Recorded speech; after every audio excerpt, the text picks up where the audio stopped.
Hello friends, I welcome you to this e-course on GST in which we will today discuss the payment process. My name is Rajat Mohan. I am a chartered accountant, company secretary and DISA qualified professional. I have also completed certificate course on indirect taxes and fraud accounting and fraud prevention. I have been regularly writing for various tax magazines including Taxman, STR, VSTC, Indraprastha Vyapar, Service Tax Review, NIRC newsletter and various other magazines on tax matters which includes GST also. Now let's start with the payment procedures under GST regime. The most important report on the payment process came out in April 2015 when the Joint Committee of State Empowered Finance Ministers gave this report which run into over 80 pages.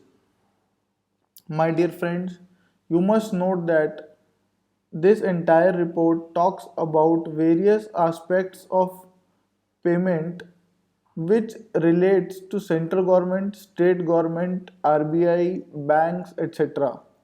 The entire report is very technical in nature and I feel that it does not require a detailed analysis by my readers. Thereby, in this short presentation, I have tried to cover all the aspects of payment, including the points which were given by government.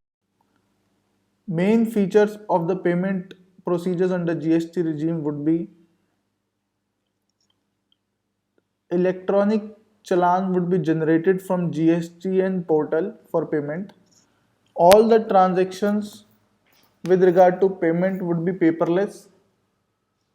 Reconciliation of receipts and payments between governments, banks, taxpayers would be made electronically. The procedure for banks would be very simplified under the GST regime. Mode of payment. GST could be paid by taxpayer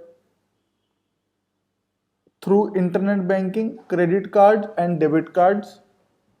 Point number B, payment could also be made over the counter of banks but only up to rupees 10,000 per challan. Meaning thereby under this process you will generate an online challan on the website of GSTN and then you will take the challan to the authorized bank and make the payment by cash or by check. Then the challan details received from bank would be again fed into the website of GSTN to bring out a new challan which will mention all the details of taxes etc. Point number C, payment through NEFT RTGS from any bank. This payment would be almost similar to the over the counter payment with the two differences. Difference number one would be there will be no bar on the amount of payment. You can make any amount, you can make payment of any amount through this option. And secondly, this payment option would be available not only for the authorized banks but for each and every bank. Procedure in this mode of payment would again be very simple, where you will go to the website of GSTN and print a draft challan. With the help of this draft challan, you will make the payment into the respective bank account of GST by RTGS or NEFT. Then after the details received from NEFT or RTGS, the special code or the special number would be fed into the GSTN network and which will bring out the final tax paid challan. Point number D, payment by departmental counters. This mode of payment would not be very frequently used but would be used in the cases of investigation, search or seizure etc. wherein the audit party or investigating party requires the defaulting taxpayer, which might not have a GST number, to make a payment immediately.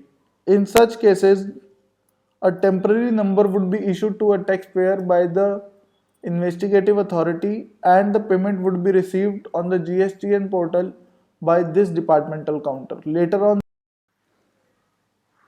I thank you for giving me a patient hearing. I hope the process of payment under GST is amply clear. For any queries, any discussion on any matter with regard to GST, please feel free to email me at rajat.mohan@ici.org. I also urge you to give your mobile numbers on the website of gstsms.in to receive free updates on GST.